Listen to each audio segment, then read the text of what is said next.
Komedian Edi Gombloh meninggal di usia 80 tahun, rekan ungkap dugaan penyebab sakit. Kabar duka komedian era 1980-an, Edi Gombloh meninggal dunia.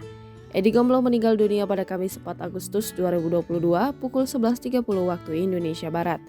Diketahui, Edi Gombloh menghembuskan napas terakhir pada usia 80 tahun.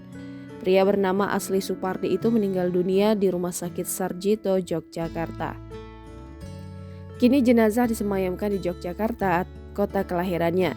Jenazah akan dimakamkan di TPU Tegal Alus, Jakarta Barat pada Jumat 5 Agustus 2022 pukul 12.00 waktu Indonesia Barat. Informasi tersebut disampaikan oleh rekan seprofesinya, komedian Polo. Sementara terkait dugaan penyebab meninggal, Polo menduga Edi Gombloh sakit karena faktor usia. Nama Edi Gombloh sempat tenar setelah memerankan karakter dalam film Koboi Ngungsi, Benyamin Tukang Ngibul, dan Inem Pelayan Seksi. Diberitakan Tribun Jambi pada 7 Juli 2015 lalu, Edi Gombloh memilih hidup sederhana setelah karir keartisannya meredup.